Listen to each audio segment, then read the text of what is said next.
बातमी बारामतीमधून आज बारामती बंदची हाक देण्यात आलेली आहे। संतोष देशमुख यांच्या हत्येच्या निषेधार्थ ही बंदची हाक देण्यात आलेली आहे आणि याला बारामतीकरांनी सुद्धा उत्स्फूर्त प्रतिसाद दिलाय। मराठा क्रांती मोर्चाच्या वतीनं ही हाक देण्यात आलेली आहे। सोबतच बारामतीमध्ये निषेध मोर्चा सुद्धा काढलाय।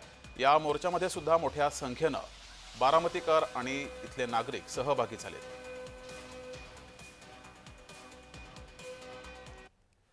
आता तरी सगळ्या गोष्टी जिथल्या तिथं करा, जेणेकरून आमच्या बीड जिल्ह्याला न्याय भेटेल आणि आम्ही कुठंतरी तिथं सुख समाधानानं जे काही राहिलेलं आयुष्य, आज देखील सगळं वातावरण भीतीयुक्त आहे, खूप भयानक पद्धतीनं तिथं आहे आणि आम्ही कुठपर्यंत लढणार आहोत।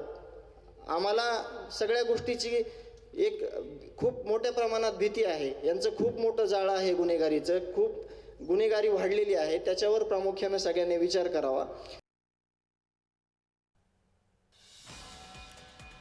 तर बारामती बंदची हाक मराठा क्रांती मोर्चाच्या वतीनं दिली गेली। याला बारामतीकरांनी चांगला प्रतिसाद दिला, उत्स्फूर्त प्रतिसाद दिला। सोबतच निषेध मोर्चा सुद्धा काढला होता। या निषेध मोर्चामध्ये देशमुख कुटुंबीय, संतोष देशमुख यांचे कुटुंबीय सहभागी झाले होते, त्यांचे भाऊ मुलगी सहभागी झाली होती आणि या मोर्चामध्ये मोठ्या संख्येनं बारामतीतील नागरिक आणि इतरही नागरिक हे सहभागी झाले होते।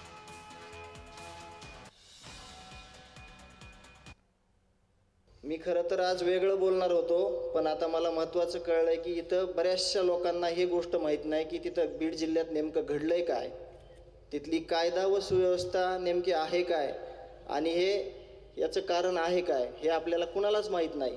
म्हणून मी बाकीचं सगळ्यांना सर्वश्रुत आहे, सगळा घटनाक्रम माहीत आहे, परंतु तिथली शासन व्यवस्था, तिथं जे काही राजकीय आश्रयापोटी काही कामं केले जातात, राजकीय पाठबळ कोणत्या कामासाठी दिलं जातं आणि एका गरीब सरपंचाला, एका सर्वसामान्य कुटुंबातल्या माणसाला कशा पद्धतीनं संपवलं गेलं, कुणामुळे संपवलं गेलं, याविषयी मला बोलणं महत्त्वाचं वाटतं। तर माझे हात जोडून विनंती आहे, मी न्यायाची भीक मागतोय। मुख्यमंत्री साहेब, उपमुख्यमंत्री साहेब, तुम्ही आज एकदम गांभीर्यानं ही गोष्ट घ्या।